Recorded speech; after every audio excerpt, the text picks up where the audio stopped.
Way there and welcome back to Heimler's History. If you're just now joining me, we've been going through Unit 1 of the AP U.S. History curriculum, and in the last video we looked at Spanish colonial dominance in the Americas and how that dominance fundamentally shaped the culture there. And in this video we're going to go deeper into how that shaping of culture took place between the Europeans, the natives of America, and the Africans, and we'll look at the resistance to these new realities as well. And unless my instincts doth deceive me, your brain cow is ready to get milked, so let's get to it. So, as I said, we discussed in the last video how a new societal reality was imposed in the Americas by Spanish hegemony.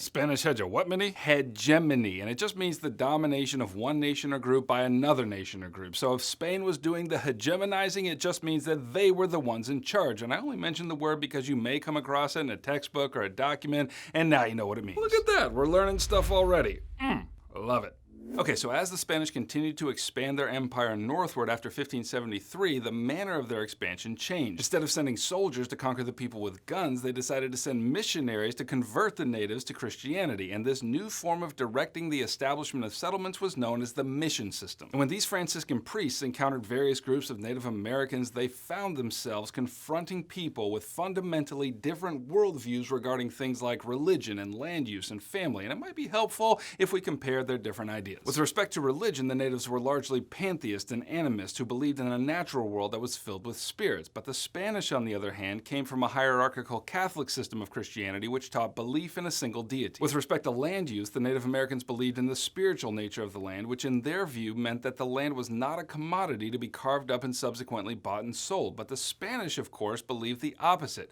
Land existed for the sake of private ownership. With respect to family, Native society was held together by kinship networks of extended families that can number from 50 to 70 members. The Spanish certainly respected kinship, but they centered their life around the nuclear family, which is to say a set of parents and their children. But I should mention that despite this misunderstanding, both groups adopted part of the other's culture that they found useful, and this was true of other European and Native groups that interacted as well. Native Americans, for example, were eager to get their hands on the metal tools being traded by the Europeans, which they used for farming and hunting, and they also wanted horses and guns, which they used for warfare. Europeans, on the other hand, wanted access to the lucrative North American fur trade, and therefore they arranged marriages with Native American women in order to secure trading rights with different peoples. And I don't care who you are, that's just flat out romantic. But despite this mutual adoption of culture, it was the differences between these two people that held pride of place. And as you can imagine, these divergent worldviews led to misunderstandings between the two groups, and this is going to be a theme of other Europeans encountering the natives later on. Now, in some cases, the efforts of the Spanish priests to convert the natives actually worked. They became Christians. An example of this was with the Pueblo people, but what the priests meant by conversion and what the Pueblo meant by conversion, again, were conflicting. Christianity, by definition, is an exclusive religion that requires the convert's total devotion and therefore requires the convert's rejection of all other gods. But the Pueblo, with their expansive spiritual vision of the world and its deities, had no problem bringing Christ into their pantheon of gods and worshiping him right along with their other gods. And so in becoming Christians, the Pueblo retained some of their native religious practices, and this was the case with other native groups as well. And when the priests tried to put an end to this and force singular devotion to Christ,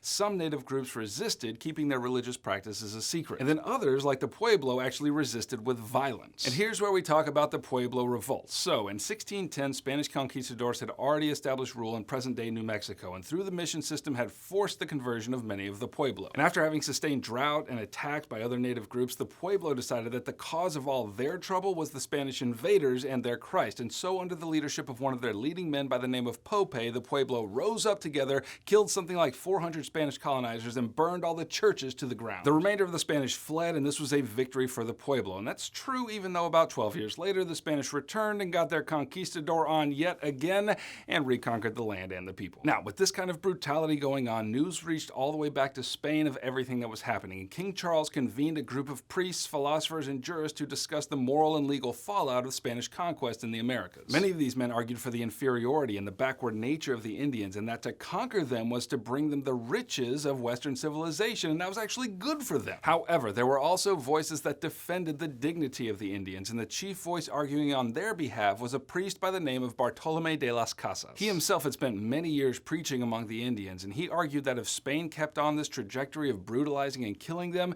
their souls would be lost to God, not to mention that those who did survive would hate Christianity as a result of Spanish colonial policies. Now, in the last video, we talked about the forced labor system put in place by the Spanish, which was known as the encomienda system. De las Casas, having seen firsthand the injustice and brutality of the system, argued powerfully that for the sake of their souls, natives ought not be put under such a heavy yoke. But apparently he wasn't that concerned about the souls of Africans, because what he suggested was that Africans replace the natives in the forced labor system, and for reasons that I mentioned in the last video, this is exactly what the Spanish did. And so it was Africans who were to bear the weight of the heavy yoke of enslaved labor in the Americas and much of the Western Hemisphere from here on out, and we're going to revisit that in detail in Unit 2. Alright, that's what you need to know about Unit 1, Topic 6 of AP U.S. History, and I can see in your eyes that you're the kind of person who wants to get an A in their class and a 5 on their exam in May, and if I'm right, then why don't you go ahead and click here and grab a view packet. I think you're going to love it. And if you watch this and were helped by it and you want me to keep making these videos for you, then go ahead and subscribe, because that's how I know that you want me to keep making them. Heimler out.